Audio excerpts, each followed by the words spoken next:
Well, hey everybody, welcome back to the In the Margins Goal Achievement Series. This is episode, I don't know. It's episode, I don't know. And I just realized my camera's like, there we go. There we go. I'm centered now. You'll have to forgive me. I'm a little flustered. There's a reason I don't like Apple products, and today is one of those reasons. Trying to get it to work with literally anything else is just painful. So I am trying to work on our whiteboard, but the system doesn't want to play ball. So I was hoping to display some things for you today that I actually do on here, but whatever. We'll see if we can make it work in the process here.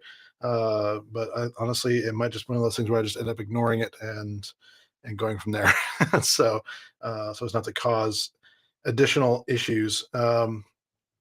So with that, let me start a review of where we have been here so far. So let's bring up the whiteboard that we have. And I want to zoom in and kind of just go over high level some of the things we've talked about to date. So first of all, we talked about kind of why to do things, or why we're doing things, and kind of focused in on that. Uh, the next thing we kind of talked about was the quadrant system, which is making sure that when it comes to the tasks that we're doing on a daily basis, the things we're scheduling, just how we're spending our time, we're doing so in a way that actually matters and does the right kind of things. Um, you got to be kidding me. Okay, yeah, this is just not probably not going to happen today. I'm probably just going to have to wing this as we go, or we might do uh, a little quadrant activity of our own when we have to, redo something later on. That could very well happen. Um, but yeah, we'll see. Oh my gosh, I just so frustrated in this kind of stuff. So anyway, the um, the way we're going to be approaching this from most perspectives is to try and keep things within this quadrant two activity, which is really things that are important but not urgent, which means that we're kind of working right in a zone of success as far as our minds go. And let's see, cancel, allow. Let me try something real quick here. So give me just a moment. All right, there we go. We are going to see how this works here. Can I mine it all the way? Okay. I'm going to hear myself in an echo, which is going to irritate me, but apparently I can't turn the volume all the way down on this. So we do apologize if we get any kind of feedback or echoes. Hopefully that's not going to happen, but hey, you know what? This is the nature of the game. Anyway, let's get back to yeah, okay. Give me just a moment. This is going to drive me crazy. So that idea has now ended. We are going to leave that. Okay. No iPad today. Oh my goodness. I am so frustrated. We'll try and get a resource out to everybody another time. Maybe by the time we're kind of wrapping this thing up all this week, we can actually get a resource out to you. My hope, honestly, is to get a full-time or like a regular resource for you guys, like something you can download as a PDF that you can kind of either print out or down the road. I'm even looking into the possibility of having a like a actual planner that's kind of IT related. And so this is something I'm kind of looking at very seriously. So if there's enough positive feedback on that sort of thing, then we'll do exactly that. But anyway, aside back to the main points here. Obviously, we want to try and keep our time mostly set on things that are important but not urgent. And there's other ways things flow into that, but there's some important things to realize about quadrant four. So basically go back and review that video, or even better, go read The 7 Habits of Highly Effective People by Stephen Covey, where he talks in great detail about this, which is appropriate because it's his system. So there's that. The next thing we talked about was setting smarter goals, which SMARTER. You may have heard SMART goals before, but smarter goals are specific, measurable, actionable, or sometimes we say achievable, risky, time bound, exciting, and relevant. And so when it comes to everything we're doing, we're constantly evaluating, does it meet these criteria for the goals that we're setting? Now, there are some things that are interesting as far as this goes, as far as goal achievement. Sometimes we have goals that are um, easy to measure. We have like weight loss as an example. Sometimes we have things like, well, in the technology world, and especially the world where I spend most of my time with the Citrix technology, sometimes it's pretty obvious. So we need to deploy a Citrix environment for these users by this time frame. Okay, those are achievable goals, right? They're measurable. They're time bound. They may not be risky in the ways maybe you're always thinking, but we don't always play the safe path when it comes to me doing these kind of things. We try to push the boundaries a little bit about how well we can meet those user desires as well as their basic needs. In other words, Deej don't do minimum viable product. So I'll probably just see how many people I can offend with that one, but kind of don't care either. I really do want to, whenever I'm doing something, I want to have enough risk involved to make it not only interesting but rich in its experience. And so I'll even inject those into the technology world of saying, okay, are we playing it safe here? Should we be? I'm not saying take risks that are reckless. You don't want to introduce risk. In fact, the whole point of the book Just Do This was to say here's how you reduce risks, but the combination of that is here's how you reduce risks in a way that still allows you to have risky goals where you're setting yourself for more than just was expected of you, which hopefully if you're hanging out with me, if you're seeing this, if you're familiar with me in the slightest, you probably already know that I want you to be somebody like that doesn't just take things as they come and do what you're told, and then just that the bare minimum. I really want you to have an attitude of leaving the world better than you found it, and so that's really my goal and my vision for everyone, not just me, everyone. So anyway, as far as that goes, the next bit that we need to do is break these goals into smaller, achievable sets of sub goals, if you will. And sometimes that can look quarterly. If you're on like a Citrix deployment, for example, what I tend to do is set milestones and say, okay, by this time we need this part done because I know if we don't get that done, then we'll struggle for the rest of the project, kind of thing. So I'll set milestones in the projects and say, okay, by March 1st, we need to have the ability to say, yes, we can publish Notepad from a public web page, that sort of thing. Yeah, whatever that looks like in your projects or whatever that looks like that. So if it's weight loss, we might take some deep dive into saying, okay, what's realistic here, and how can we make these goals so it's not just like a number that's arbitrary, but actually a measurable result that actually does take the appropriate amount of risk, and adjust from there. An example I gave of adjusting from there is exactly what I'm experiencing now, where the goal was to have a certain amount of weight loss, and I'm not meeting that. My weight is transforming from fat into muscle. So my weight loss isn't working. And so I use a different measure of saying, well, maybe if we specific to fat, or in some cases, you might want to do specific to gaining muscle, or whatever that looks like. The ability to run a certain amount of distance on the treadmill, or whatever at a certain speed, or whatever that looks like. You're setting those goals and you're constantly trying to get to that point, and you're adjusting things along the way so you don't get discouraged. And so then we talked about kind of breaking this out into a full calendar for some of these kind of goals, where we can say, okay, we're starting to order if our goals have a year-long time frame or something like that, maybe we split this out into shorter time frames and shorter time frames. And so we started the concept of saying, okay, well, what if we went by quarter? And so we know what we need to do for the quarter. How do you break that down into months? That sort of thing. So that's what we went next. And then last time we talked about two different concepts. One is kind of my overall scheduling kind of template, I guess, if you will, here. And we're gonna we're gonna have some fun with this today. I'm not sure I'm going to demonstrate this fully without having to take a break and pause in the middle to deal with the tech. But we're going to do our best to show you the rest of how I deal with uh, kind of the review processes, which is what I wanted to talk a lot about today. But when it comes to that, we're saying, okay, we're setting top three goals. That's the studies have shown over and over and over again that having just three things to worry about every day, or worry about is probably the wrong thing to say, bad Deej. Words matter. Um, instead of having three focus items, or more than a bunch of focus items in a day, three is the magic number of what tends to work best to actually have achievement in the day.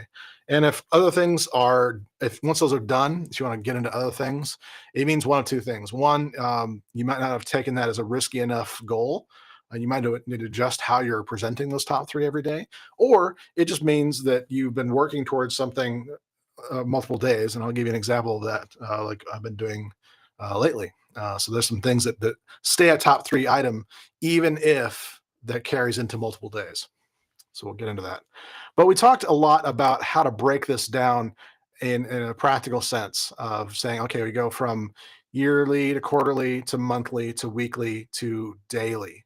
And we kind of saw a breakdown of how you're just breaking that into the smallest chunks possible and then getting much more tactical about this of saying maybe our week is split up like this where we have these goals every week. So maybe like for this weekend of the month, then we're saying this is what our plan is for that week to achieve those goals. So hopefully that is clear. And we're going to attempt to kind of nail this out a little bit more. And so this is where the fun begins, ladies and gentlemen. So let me pull this back to myself for a little bit and just check in a little bit and make sure that we're all not only functional but also we are appropriate in our in our way of doing all this.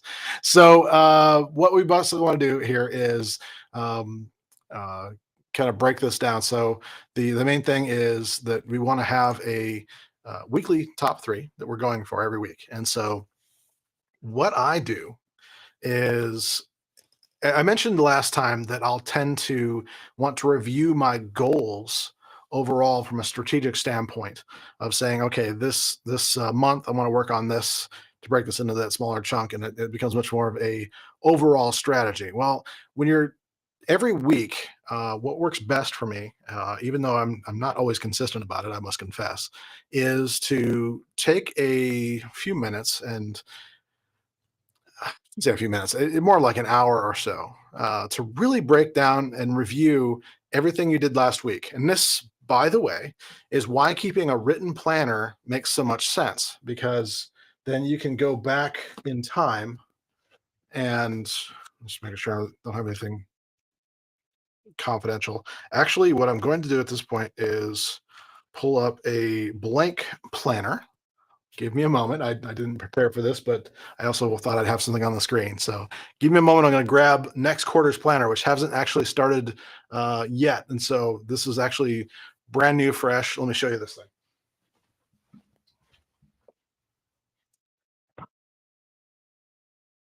All right.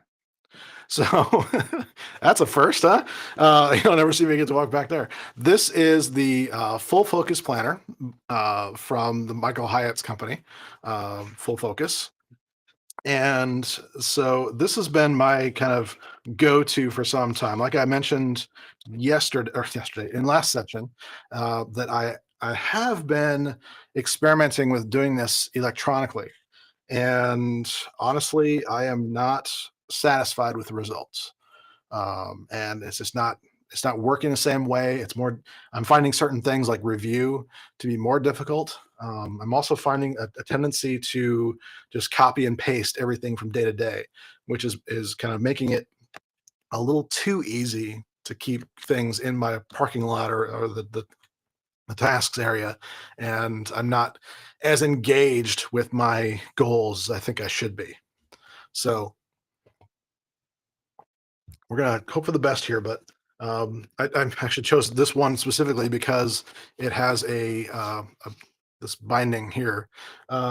Past models look well like the ones you see up there, where they're bound differently, so they'd sit flat. This I'm finding on my particular desk, it's easier to sit like this and just be able to write that. But the goal here goal. That's probably the wrong way. The intention here is to have a planner with you at all times that you can write on.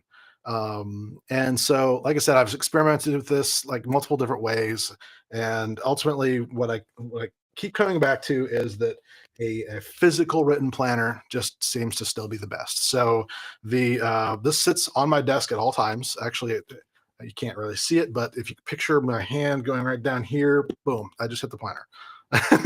That's the way this works. So I always have pens and the planner right here, and so it's constantly right in front of my face.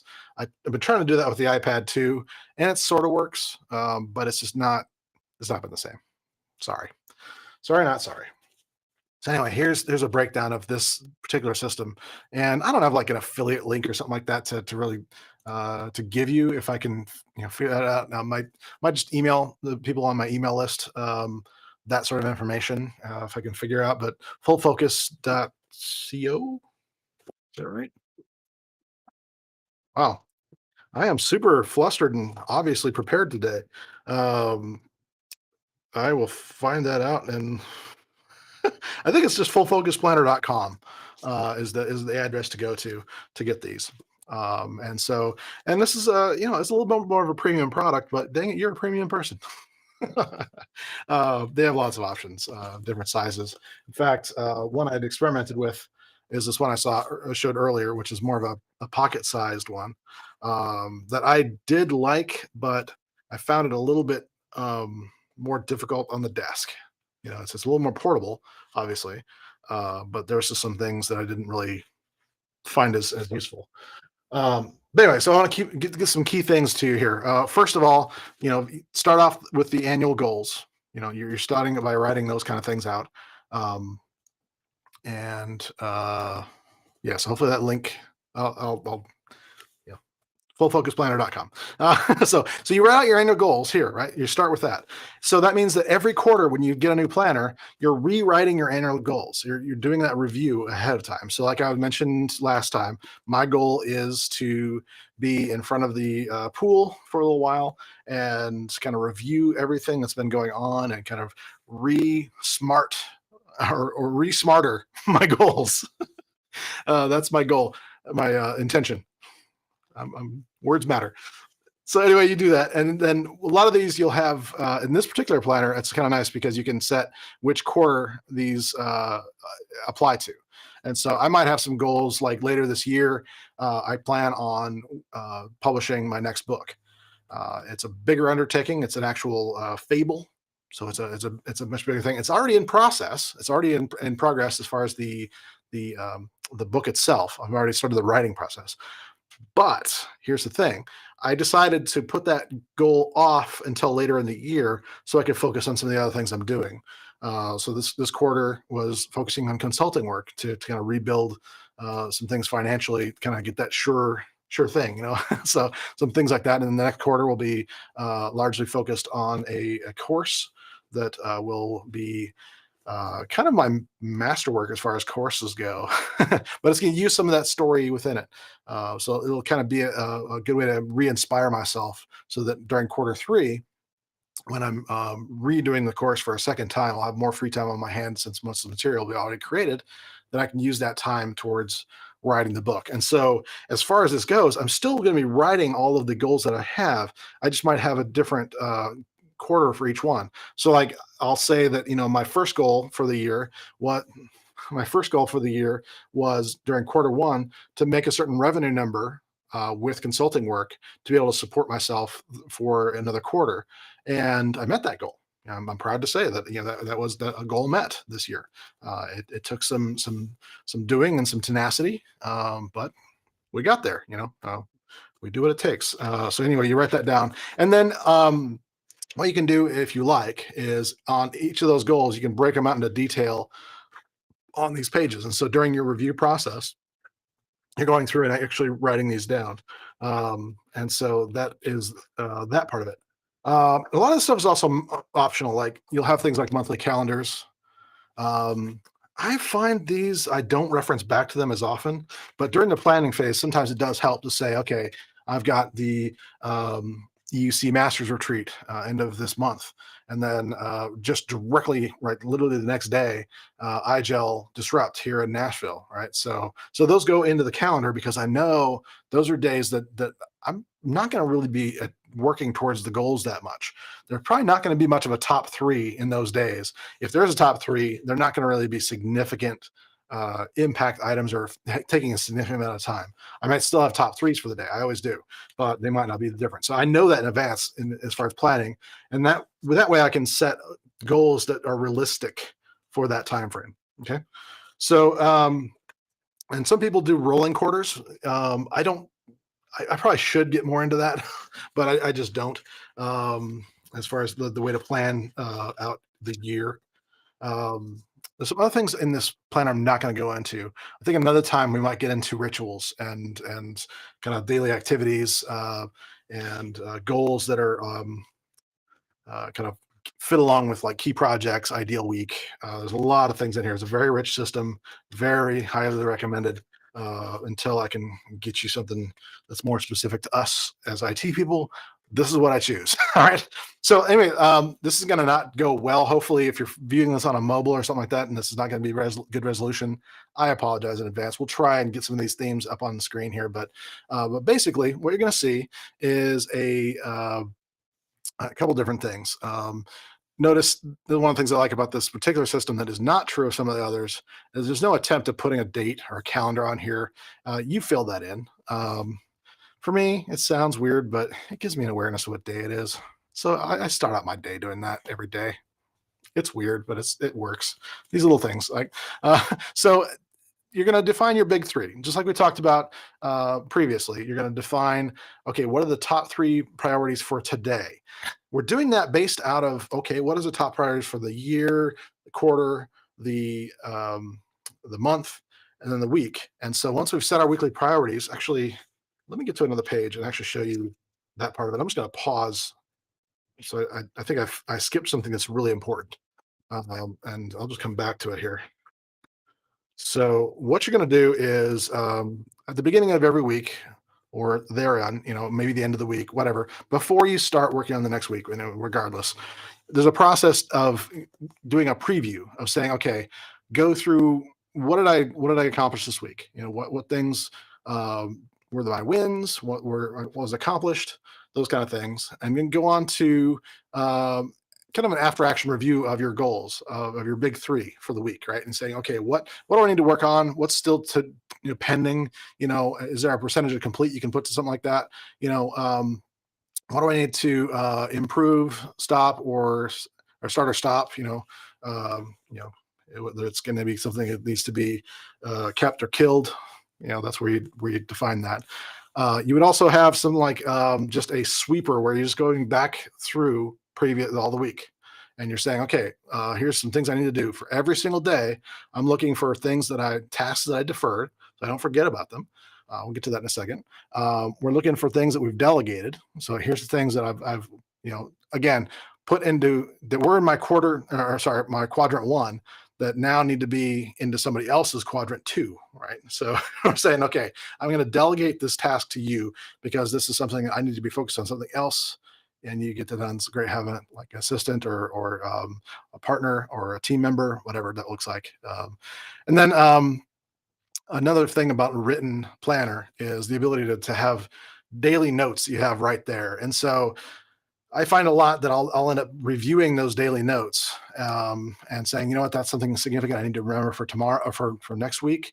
Or sometimes, actually, you'll notice that each of these pages has a page number And then at the very back of this whole entire planner has an index. And so if you have things that are significant, then you put them on the index, right? So whatever it was, and then whatever page it was, that I've been finding incredibly useful for every quarterly review, especially. But looking back at other planners and saying, okay, here are some significant things that happened during those time frames. And so, like for example, with a previous planner, I can say, ooh, apologies, these pages are kind of stuck together.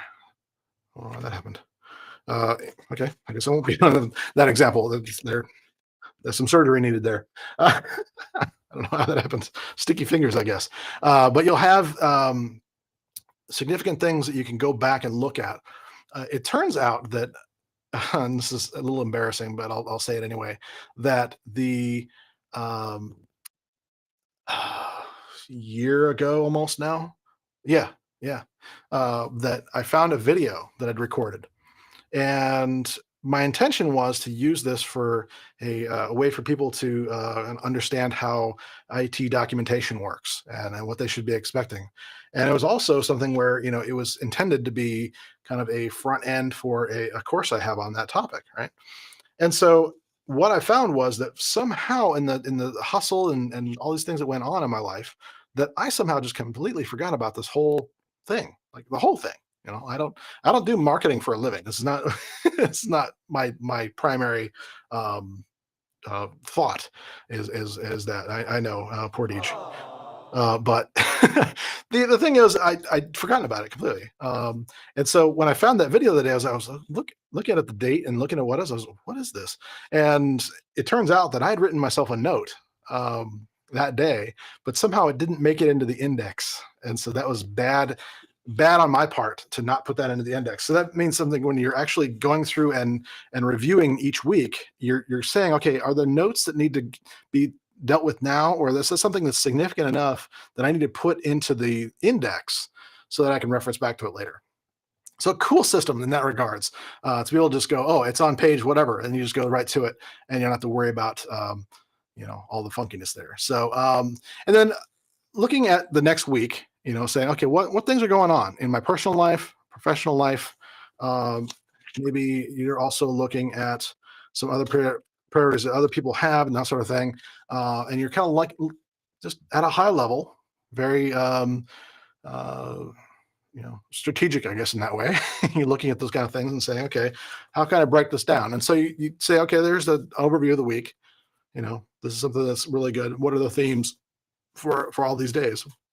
What kind of things do I need to know about? And then from there, you can break this down into a couple of things here. One is, if I were to say, okay, what are of all these things that I need to be achieving and all of my monthly goals, all of my, how those are laid out for me, what are the top 3 things that I need to accomplish this week? What does that entail? And you write that out as a big 3 for the week. Okay. This is going to be important when you come back and review, because you're going to be looking at that and saying, okay, what percentage of these am I done? Do I need to, make adjustments to that sort of thing? And so you're, putting those things out as a big 3. This is really important because from there, like I said previously, you're going to be breaking this down into smaller pieces. So, for example, if my big 3 for my professional life is to, I'm working towards a Citrix deployment, and let's say we're at the point of getting ready to wanting to be publishing Notepad as a kind of a milestone for this week. Well, I might break that down into several components, like making sure that our servers are actually up and responding and registered and able to hand out applications, that I have the applications published. And then I have my access method all nailed down, whether it's local or remote. I'm getting into my daily jargon. You can hear it just clicking. It's yeah, it's all just a big mess for some people, but for some of you out there in the technology world, you get exactly what I'm saying. But what that is a big 3 item. So my big 3 for the week says publish Notepad. And I know that I can put right under that, here's the steps that are involved in that. And then when it comes to every day, I can say, okay, not only should we be working towards this, but I can kind of put this in an order. And the nice thing about this is that if I exceed the time frame or don't exceed the time frame, either one, I know I can just work towards that as a general top three, a big three for the week, and just have every day have a big three item that's involved in that, or maybe one or two. That kind of break down those smaller components into those tasks, so I can just kind of more rapidly get to those if I can. But I've always got that big three item to grab from and say, okay, we're always going to be working towards this first, and everything else can flow into secondary. We're going to keep that in our quadrant two, and everything quadrant one, or especially quadrant three, can be minimized as much as possible. And we say those are not priorities that we should be working on. They may be urgent. They may be things that come up. We may have things that pop up for support requests or tickets that come up, and we have to work on those. But when we're done with that, then we say, okay, what were we working on? Well, it's easy when you have a top three already defined for your day. You just go right back to it and say, okay, now that I'm done resetting their password or having them turn it on or often turn it on again, whatever that looks like, then I can go right back to what I was working on because it's right there in my top three for the day. Hopefully that's making sense to you. And I spent most of my career thinking I would just remember this kind of stuff. Well, let me give you a reality check right now. When you are stressed out and you're under duress, your brain doesn't work like that. The last thing you're thinking of when you get done with something that is an interruption, you're frustrated already, maybe it was something that was relatively difficult to figure out, or there's other stressors that are associated with it. The last thing you're thinking about is what to do next, because that feeling gets associated with that thing to do next. So we talked earlier about having expectations versus agreements. The expectation might be there, but in your mind, you haven't made a solid agreement with it. If you haven't written it down, if it's not there, if it's not your top three item, then guess what? You're going to find a way not to work on that for at least quite a while. Maybe you come back to it later in the day when you calm down or whatever. But if you want to be effective in meeting goals like this, and be a person that's not only reliable, but you're responsible for your own destiny, then this is the good practice to get into, of saying, okay, this is my top three item, and I'm going to always look towards that. Everything else can wait. Seriously. And it's hard to say that sometimes, especially when you're not in control of your schedule and your destiny as far as your work life goes. But I assure you, the more you can present that attitude, the more people will respect it and honor that in you. Trust me, it is a thing. I've seen people that work in like a help desk, a service desk, use this strategy and be able to become a subject matter expert, and then onto an administrator, and then engineer, and move up the chain. How I've seen that. Yes, that's me. That's me. I did that. I didn't just wait for it to happen. I actually got in and said, okay, how can I, be intentional about my time? And that was the process that eventually evolved into this. This is actually much improved from what I was doing at the time, but that's the story here, folks. This is how this works. So some other things in the Michael Hyatt's planner that is kind of cool, like as far as like self-care and things like that. I want to spend a lot of time on that. But let's get back into the thought of each day. So at the beginning of every day, this is actually one of the things that helped me with this planner a great deal, was to have a checklist for various things you're doing that aren't necessarily a specific time, but are the tasks that you're doing. So your morning ritual should involve things that are in your kind of ideal day. I'm not getting into that in this particular part of the series. Maybe if there's time on Friday when we finish this all out, maybe we can do it then. But what you want to do is have a ritual in the morning that includes things like self-care, that includes like study and meditation and prayer and things like that, that help you be a more complete person and start your day off to the right kind of notion. But then you also want to have things like a workday startup ritual. And so don't confuse these two. Don't think that your morning ritual should be your startup ritual here. Uh, Hear me on this, please. The last thing you want to do The dead last thing you want to do when you first get up in the morning, even though I know probably half or more of the people that actually are watching this probably are guilty of doing this. The last thing you want to do is check your email. That's a bad call. You know, if it was that important and it needed to be addressed first thing when you wake up in the morning, they would have called you. Don't do it to yourself. Don't make that the first thing you see, as it will ruin the rest of your day. I can almost guarantee it. There's very few situations where if I check my email as the first thing I see, if I allow myself to go down that road, very seldom does the rest of my day work like I wanted it to. So the first thing you do, for me, is some form of gratitude or enrichment. And I can tell the days that I don't honor this. And I'm going to be completely honest with you. This morning was one of those days. Can you tell? I'm just so like out of it and flustered and going off the seat of my pants this whole time, right? I didn't really start today with any kind of structure like I usually would want to do. I didn't do any reading. I didn't spend any time meditating. I just went right to a shower and to breakfast, and then started thinking about, okay, I need to start working on this other thing, and got myself distracted. And I was actually 2 minutes late to my first appointment, even though I was started way early. It's chaos. It's not good. So that morning ritual actually does make a lot of sense. But the other part here is the startup ritual for the workday. And this is actually another important thing that I did actually manage to do that kind of in the midst of a break. I said, okay, let's not have this day without nailing down what I'm going to do for the day.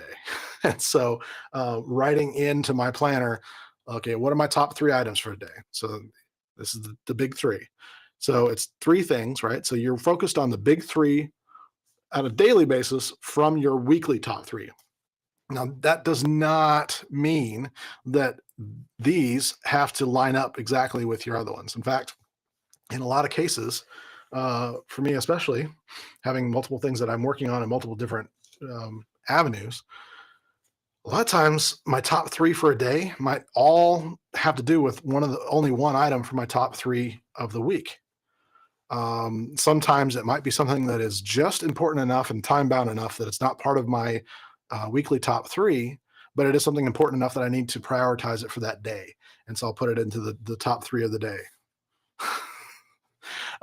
So things like that actually do help a great deal in terms of not only keeping yourself focused, but allowing yourself that grace of saying, if I don't need to worry about it today, I'm not going to worry about it today, because I have a system that's going to allow me to say, okay, every day, part of my process is I'm going right back to my weekly top 3 and saying, okay, what were those? Okay, what do I need to do to accomplish that today? You're constantly looking back towards that, and it's fresh enough here in mind. You don't have to go back through previous days necessarily to see what you missed. So a week is a good time frame as far as your memory goes. So that's part of the work day startup ritual. The next parts of it will be to say, okay, are there other tasks that I can do that aren't really top tasks? Now this differs a little bit, and this is why I think I'll end up making another planner, is because in my mind, I think you end up with 2 different days. Hear me out on this. I think you end up with a day at work or doing work, and you end up with a day that is yourself, right? Ideally, in most places of the world, a work day is an 8-hour endeavor. This is not all true of everyone or everywhere, but generally speaking, we tend to work in thirds. Our days are in thirds. We have a third for effort or for work. We have a third for self, or eating or whatever, and then we have a third for sleeping, because for some reason we were created with this need to spend a third of our lives sleeping. Bummer. But that's who we are, what we are, right? So in terms of that goes, obviously sleeping, there's not a lot of goals involved in that. But my kind of thinking with this is that I think that the system needs to be evolved a little bit to say, okay, I need personally in my life, I need to say there's top 3 things every day for me. And so separating that a little bit. Now, not everybody works like that. A lot of times people will say, and actually the folks that made this planner will say that you put your personal items in with your top three here. So you'd have like a top one for work, maybe, and a personal one and something else, that sort of thing.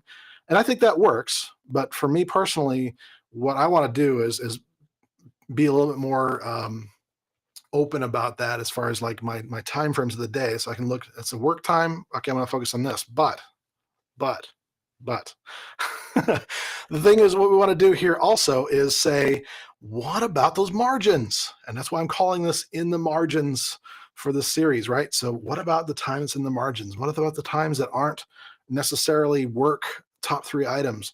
Normally I'd say just, grab these other tasks here, and I'll show you in a minute how to make these kind of stand out more necessary than others necessarily, and kind of how we're tracking how those are working. But in those margins, in those times we have unscheduled time, for example, this happened this morning where a meeting actually ended a little bit early. And so I said, okay, well, one of my top three items for this week was to get a document deliverable done. Right. And so one of my top three items for the last 2 days has been working on that document. And so because my meeting ended about an hour and 20 minutes early, I said, well, okay, I've got a quick minute to go. I can go quick, get a bite to eat, and then get some of this refreshing water.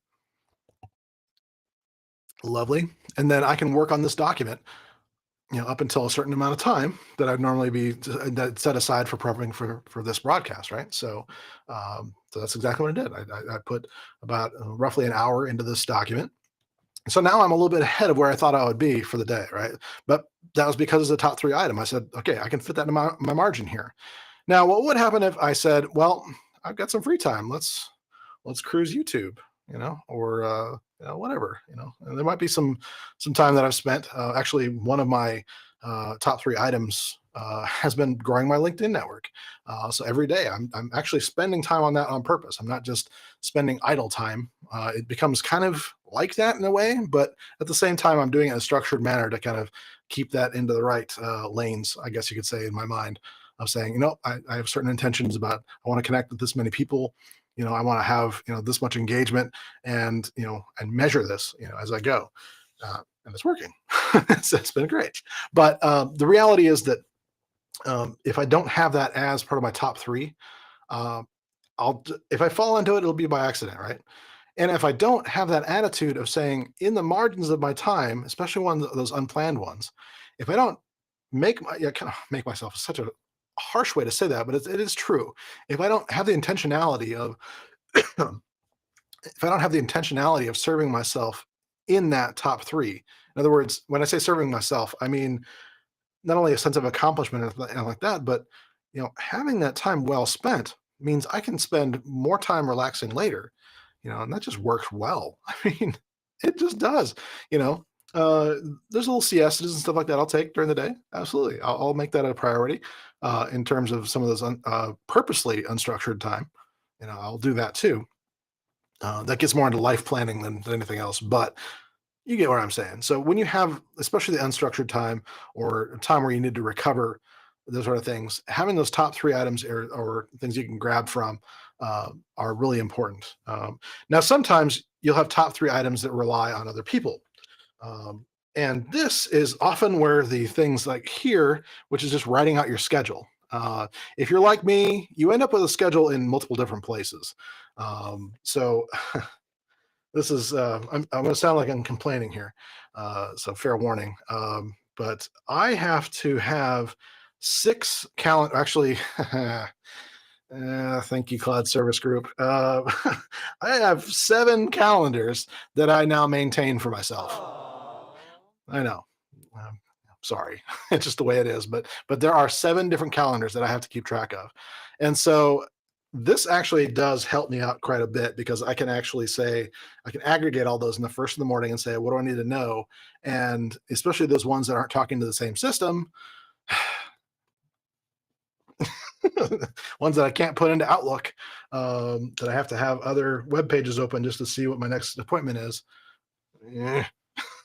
Sorry, if I sound frustrated, it's because I'm frustrated. Yeah.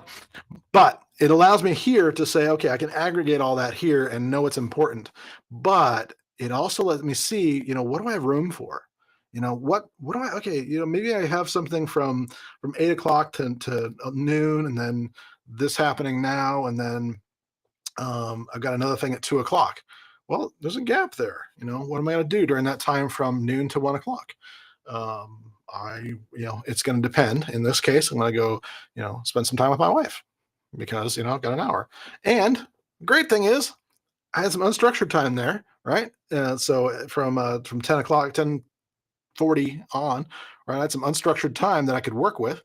So I actually got some of the things that I was going to do later on today already ahead, right? So I'm already ahead. So it's going to feel a lot better when I go spend time with my wife. I'm not going to be worried about some of those things I could be doing in the unstructured time like that. I'm actually putting a structure and an intention to it. Michael Hyatt has a great quote. Michael Hyatt, the creator of this, or the co-creator of this system, has a great quote, and it is, what gets scheduled gets done. There it is right there. What gets scheduled gets done. We can rely on our best intentions all we want, but the reality is that that's just not the way this works. So now this is the fun part. I'm going to try to draw this out. So at the very bottom here, you can see these little symbols here, and this is what I thought was kind of groundbreaking for me, and has actually been hugely helpful for me, was to have symbols that I designate for these purposes. Right? You'll see in the margins here, and also the big things up here, is just a kind of a space for you to have some sort of symbol. This isn't just to check this off. This is also to say, yeah, check it off if it's done. But if you're waiting for someone else, then you can mark that. If you want to delegate that to someone else, then you can mark that. If you're going to defer that to another time, you mark that. Or if it's something, this is not something that needs to be done. Somebody else is going to do it, whatever works. I didn't need to do it, or it's just not truly meeting our goals, then you delete it. And so those are the symbols that I use. Now, for somebody like me that works with multiple clients and that sort of thing, I've gotten to the point where I've actually started to color code things in my planner. It's actually what I was hoping to show you today, but this is a challenge I'm going to have for the next quarter, because I was color coding things in the electronic planner, and I'm going to try an attempt to do that here. Now, this is a tip just for me, really, just because I don't know why I like to complicate things, but there's certain psychology about seeing things differently. And for me, color works. For a lot of folks, color would not work very well, especially if you're colorblind or blind. So these kind of things would not work well at all. You need to have a different system. I'm just saying that for me, these kind of things work, and having these symbols works really well. So if I color code things like these symbols, then there's a certain level of accomplishment that comes out of that, or a sense of control of my life and my calendar, because I'm doing that. And so the more you get into a pattern of doing that every single day, the more you'll be able to find you're achieving things more effectively, both professionally and personally. And so, like I said, eventually I want to kind of hybridize this a little bit. There's some other things about these systems that I think are good, but could use some improvement for people that work in technology. So I'm going to try and do that and start beta testing that at some point. And guess what? That is not a 2013 goal. So when I'm recording this, that is not a goal. It's a goal. It's actually sitting in the parking lot over there. So it's over in that direction, right even here, is to create something like that. So it's not structured as a goal right now. It's just something where I have the idea written down, and it's just not into an actual goal yet, because other things are more important right now. So that's the way it works. So the other thing I want to point out here, just before we close, is to take notes throughout your day. And you'll notice here, and this is another brilliant thing, notice here, is you'll have a little space for a symbol or whatever you want to put there, that helps, but also the time of day that you noted it. So when I'm on calls, that I need to take notes on those calls, I have a section right there in front of me. I don't have to search for a notepad, whatever. It's right there. Brilliant. It sounds weird, but just having a space for notes right there in your planner, right next to your daily tasks, your schedule, and everything like that. I have actually sometimes in the other versions, I've actually drawn lines between the note and the actual appointment that I was actually doing that. That was actually really useful when I was doing a lot of coaching and discovery calls. But as far as the notes section, The other thing that's really key here is, again, the um, the page number, so you can actually reference those later. So if you have a brilliant idea, write it down, reference it later, put it in the index. That way, you don't have to sit there worrying about, will I remember that idea? Like somebody we know, right? There's some symbols that are used here too, that I think are cool. I use a slightly different system for these, but this works pretty well. It's as well. It's like when you're noting things here and saying, I need to make this a to-do item. I need to do this. I need to make this something I do for the next week or whatever, or the next day. That way, when you're doing your review process every day, and then also the bigger processes during the week and the month and the quarter, then you're looking back through these notes and saying, okay, literally, in some cases, like me, I'll literally go through and look back through previous notes and look for anything that's marked as a to-do item or an important item, and say, was that resolved? And if not, I'll mark it down for something to work on, or to make sure it's indexed, or whatever works for you. And in my case too, a lot of times what I'll end up doing is marking those things off so I don't forget next time. I write things down so I don't have to remember them. That's the way that works. Um, so hey, I hope that all is a good overview for you. Like I said, it's not exactly what I wanted to do today, but I'm glad that I had a blank planner to show you, and won't compromise any personal or professional information that is in my current planners, which I can't show you. So I did. Let's see. The other week, I did kind of give an example of this a little bit. So let me see if I can pull that back up again.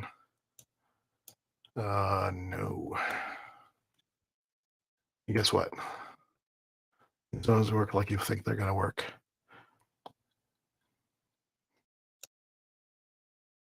So again, you'll have maybe some stuff for client A in your schedule, lunch with the wife, is I think what that says. I can't even read my own writing. I'm worse than a doctor. it's it's built-in encryption. It's nobody can read it but me, kind of thing. And I might have other things that are, like I said, you can see I like color coding, like I was saying. And then maybe you have things like this in your day where you're just saying, okay, I don't have anything structured, but I'm going to mark this down, and then I want to work on my top three. And so you just mark that as time, and then maybe you just have these margins that you can fit in things in your top three. So these are um, basically how that works out, right? And so for me, like I said, I color code based on the top three goal it is, or if it's a client, I might have a different coloring system for that sort of thing. This is actually not literally my coloring system, as it turns out. I actually use orange for clients. I just didn't think the orange would show up quite as well. It kind of messed up here, but yeah. So anyway, whatever. Get a system that works for you and make it your own. That is the kind of the what I'm saying here. So yeah, let me bring us back. Breathe. Okay. So checking the live chat as we're in this live. I don't see any other questions. If you are here live and you have any questions, go ahead and put them up. We'll also hopefully have a time coming up here soon where we can actually do more of like a Zoom kind of a thing. It's probably gonna be next month, but if it happens, it was just made gauging if there's interest in that sort of thing. So if you have interest in that, please do let me know, and we can get on that sort of thing down the road. I do want to kind of start reviving the office hours concept actually a little bit, and getting more of that out for you guys. And so it's a big reason why I decided to focus on the consulting work for this first quarter of the year, was so that I could say with confidence that I can spend the time and have more unstructured time that I can spend in like meeting with you and coaching calls and live broadcasts and office hours, those sort of things. I knew it was going to be important to me, but I also knew that I needed to change some things about the way last year went, because last year didn't went. Or I shouldn't say it that way. I should say didn't go so well. So anyway, that's the adjustment that I've made for this year, and so far it's been great. So let's spend some inspirational time here, shall we? Um, yeah. So in a nutshell, what I want you to remember is that I'm not going to say this can be fun, but it kind of can be. It kind of can be an enjoyable experience, especially when you start writing things down. There's a connection between your hand and the world, right? So it's not just what schedule gets done. It's also a matter of what you write becomes a priority for you. It becomes connected. A lot of people don't like these written planners because they end up writing the same thing over and over again each day. What that does is a couple things. It forces you to reevaluate if your goals are really that important to you, first of all. Secondly, it makes it so that you are more likely, the percentages vary in whatever study. The most reliable study I've seen said you were 63% more likely to actually accomplish a goal if you wrote it down every single day. 63% more likely. That's a pretty significant change from just having it in your phone or having it on a sticky note or whatever. Physically writing it out every day was actually what really helped. For some of you, you might have some growing pains with that, or you might find it frustrating or something like that. I can tell you that one of the things that I found in my life is that I've debated on this one actually. As I started to travel more, not having access to this right as I'm at a desk or whatever can be a little daunting. But I'm finding that, again, being able to just have a place for notes sometimes works. In fact, I'm pretty sure this one has it as well. I'm checking. I can not make a fool of myself, but yeah. So there's a section at the back for notes. So in a good planner, look for that as well. Something where you're not only able to take it with you, but you can also, have other places you can take notes and things like that are significant and you can note for later. Because again, writing it down matters. When I tell people that are going through assessments and whatnot, or training for the IT assessments, that writing things down matters, whether it's typing it out or even sometimes better yet, writing it down physically. It connects you with the conversation. So it's multiple different ways this works. So in terms of your calendar, in terms of what you're doing with your life, and what you're doing, that sounded really high school dad, didn't it? What are you gonna do with your life? But that's not the intention, really, or maybe it should be. The honest truth is that we all have some level of ambition, but what I'm willing to say is that most of us have levels of ambition that we just don't realize are there yet. The great thing about that is sometimes people think of ambition as a bad thing. We think of ambition like Wolf of Wall Street kind of things, or like the bad side of that, I guess you could say, as far as like the usury, that sort of not kind of human being I want to be kind of thing. But the reality is, ambitions can be good, not only for yourself, but for others around you. The things I've been able to bless our family with because of ambition, because of achieving goals, because of looking to improve and do things that matter, have been amazing. I mean, I was thinking about this as I was walking through the house today. I love where I live, and it feels foreign to me sometimes. I've been here for 5 years now, and it still feels foreign to me. It's like, is this my house? Is this really mine? It's not like it's like super fancy or anything like that. It's not, but it's the biggest house I've ever lived in. It's nice. I go get into a car that's a BMW. How did this happen? It wasn't handed to me. It was because I was able to take advantage of opportunities that were given in an appropriate kind of way. And I was able to structure my life in such a way that these kind of things could be done. So it's really important to realize that it's not only that you can, it's really that you kind of should. I don't think that it really serves us well if we're not willing to take on some level of responsibility for what happens in our lives.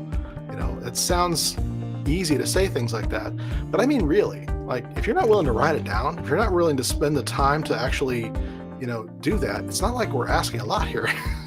It's not like I'm saying, well, you need to go to school and study for years and years so you know how to, structure your days. That's not what I'm saying at all.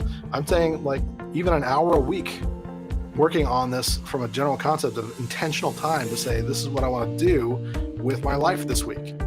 Just something just that simple makes an enormous impact on the rest of your week.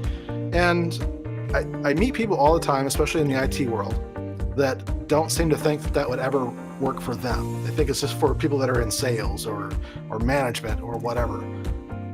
But I got to tell you, it works for everybody, especially those that have these very randomized and kind of under controlled schedules where things will just pop up that they have to deal with.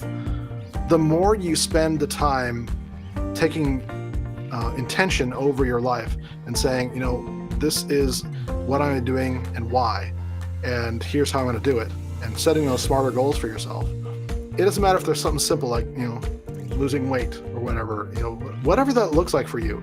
It's the process of doing it that makes us into better people. And the making of better people lets us bless those around us even more. I truly believe that. I don't know a lot of like super wealthy people, but I will say that the ones that I have met and spent significant amounts of time with, the pattern I see with all of them is that they're incredibly generous. And they are generous, but they also have boundaries of saying, if they're meeting with me, it's a very specific time frame. And it's not because they're uptight. It's because they want to honor the other people in their lives. And that's what I want you to do.